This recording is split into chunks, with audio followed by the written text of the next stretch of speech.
8 outils de développement open source que tout développeur devrait connaître en 2023. C'est de cela qu'on va parler tout au long de la vidéo.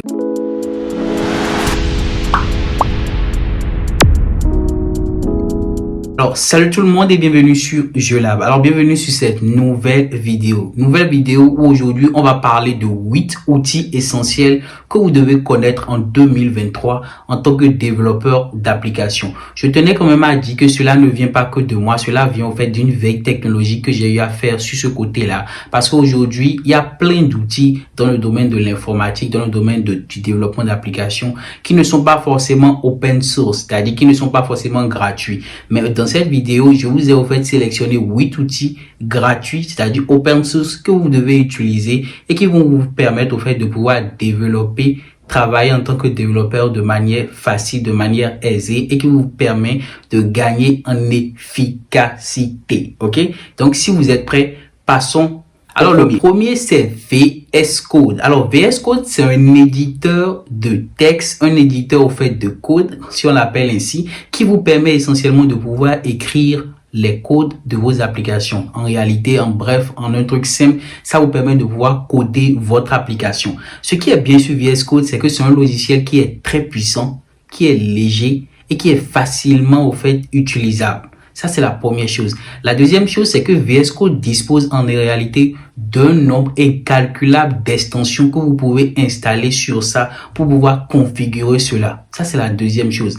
La troisième chose ici, c'est que VS Code dispose d'une grande communauté, ok, une communauté qui vous permet essentiellement de pouvoir, en fait, apprendre par rapport au logiciel et aussi VS Code est actuellement en mise à jour, c'est-à-dire il est en perpétuelle mise à jour en vue d'amélioration du produit. Donc, si vous ne connaissez pas du tout VS Code, là, vous allez voir à côté là, ce qui va se défiler par rapport à l'outil, comment ça s'installe, ainsi de suite. Donc, si vous avez bien compris ça, le premier que vous devez obligatoirement tout de suite installer sur votre ordinateur, si ce ne l'est pas encore fait, c'est d'installer VS Code sur votre ordinateur. C'est très important. Si vous avez compris ça, passons au deuxième. Alors, le deuxième, c'est Photopea. Photopea, c'est l'alternative de Photoshop.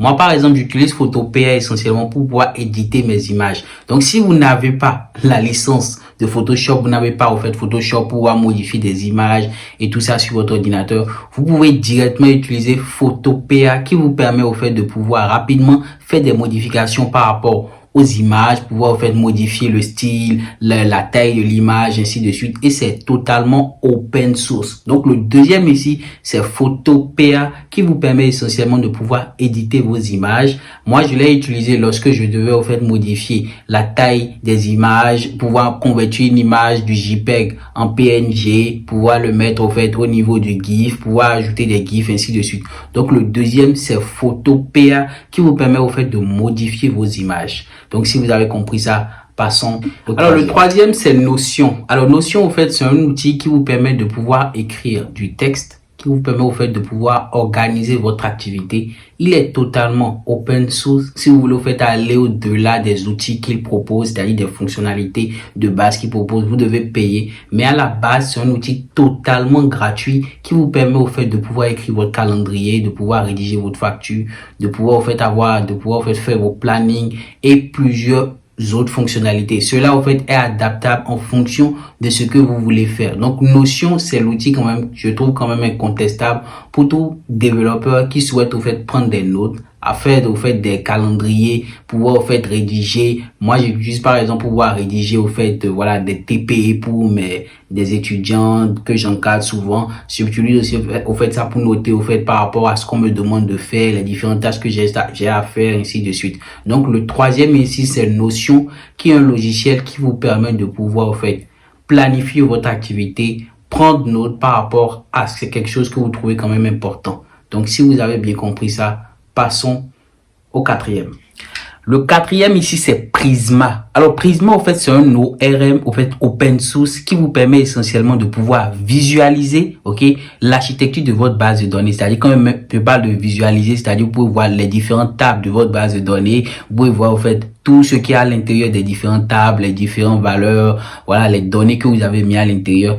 Mis à part ça, Prisma, il vous permet essentiellement aussi de pouvoir écrire des requêtes. Mais ici, des requêtes pour Node.js et TypeScript. Et en troisième partie, il vous permet de gérer la partie migration. C'est-à-dire, vous pouvez, en fait, envoyer des données, lancer des migrations, envoyer des données directement à l'intérieur d'une table spécifique. Donc ici, Prisma, il se note essentiellement sur ces 3 points-là. Le premier point, il vous permet, en fait, de visualiser tout ce qui a rapport à votre base de données, voir les différentes tables. Le deuxième point ici vous permet de pouvoir générer au fait des requêtes SQL et tout ça essentiellement pour la partie Node.js et TypeScript.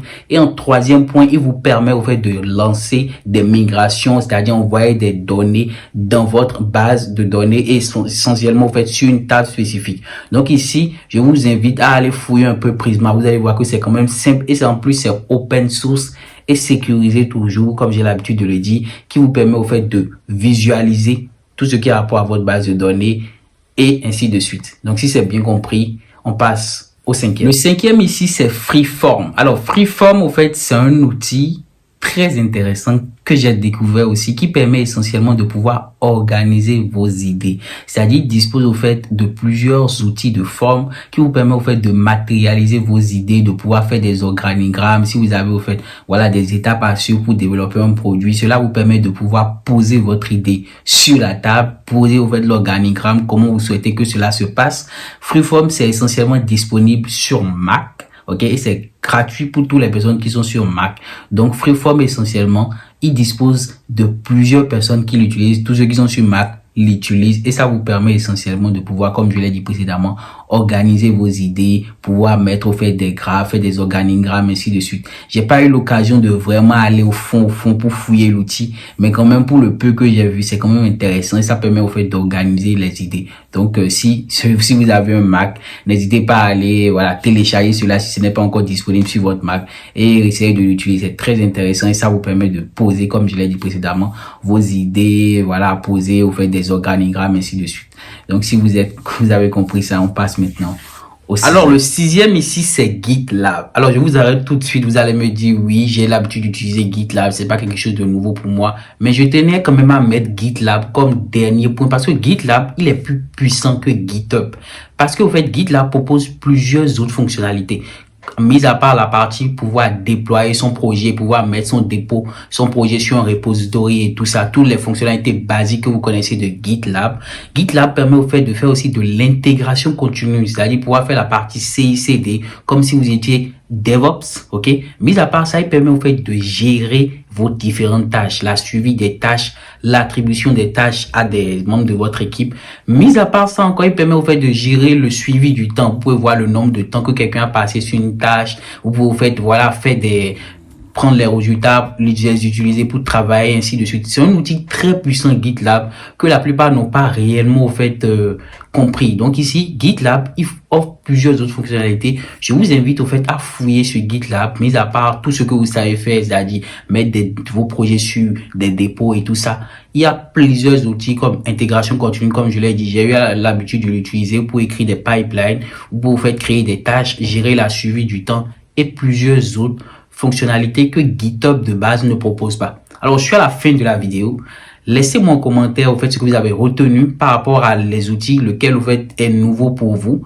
Laissez-moi aussi en commentaire, au fait, les outils que vous utilisez, vous, sur votre ordinateur, qui vous permet de gagner en productivité. C'est dans les commentaires qu'on apprend toujours. Si vous avez aimé la vidéo, likez la vidéo, partagez-la avec vos amis et on se donne rendez-vous pour la prochaine vidéo. Allez, peace.